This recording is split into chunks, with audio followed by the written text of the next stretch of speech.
Hello, this is Brandon Christy, President of Retirement Benefits Institute. Thrilled to be with you this Christmas season. We're having a great time here at RBI as things slow down within the federal community to use up all that use or lose annual leave and make sure those numbers work out just right so you don't lose anything in the process. So we're taking this time to kind of update our video files to bring you the newest, greatest information. So with that regard, today's discussion is going to be on sick leave versus annual leave and how those two things work out, specifically around you planning your most effective retirement time and getting the most dollars out of your retirement planning.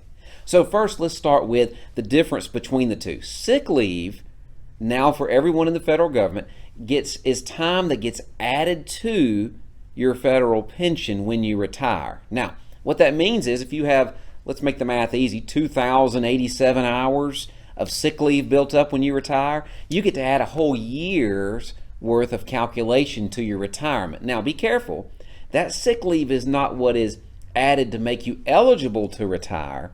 The sick leave is simply what you get to add to that total creditable service. So if you have your, let's say you're 30 years in and you're ready to retire, you can retire with your 30, get another one, you get 31 years towards your annuity calculation because of that extra sick leave. Now, those numbers work out great. Sometimes we have people asking us, well, how do we best use our sick leave? I don't want to leave any days on the table, not use them if I'm not going to get to add them to my annuity. And that may happen. Let's say you have maybe 8 days left over when you go to retire and your sick leave didn't count. Can you take 8 days off of work to go handle doctor's visits and other appropriate sick leave use things? No, you don't get 8 full days because there is a conversion that happens between your sick leave, watch this, a conversion between your sick leave and your retirement calculation. Be very careful of that conversion because it's not hour for hour.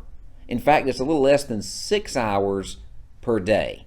So you couldn't use 64 hours on that 8-day example. You'd have to use something like 46 hours worth of sick leave. Now, it was a lot in a short period of time. We've got a lot more information at retireinstitute.com to help you understand all the elements of how that sick leave works and how you add it to your retirement program. Would love to provide you with that additional information and support.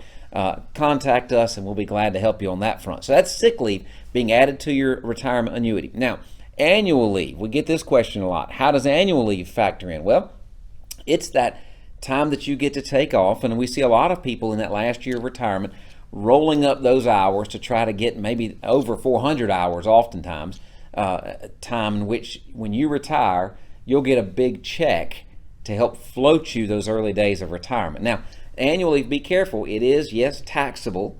You pay all the taxes you do just like you do your regular paycheck, Social Security, Medicare if appropriate, depending on your income limitations, federal and state income taxes if appropriate. All that stuff has to come out. So be careful. It's not going to be as big as you think it is.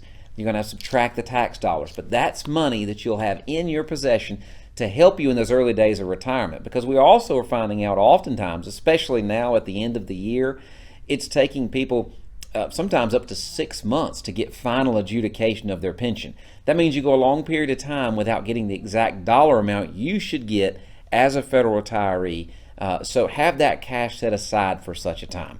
That's the annual leave. So annual leave, lump sum, comes to you when you retire, typically 2 or 3 pay periods after you retire. Sick leave, not a lump sum. It's an income stream add-on to your pension and adds real dollars for the rest of your life to your pension calculation. Those two differences, understand them, make sure you're clear. If you have any questions, give us a call. We'd love to talk with you further and engage you in helping you be ready to retire.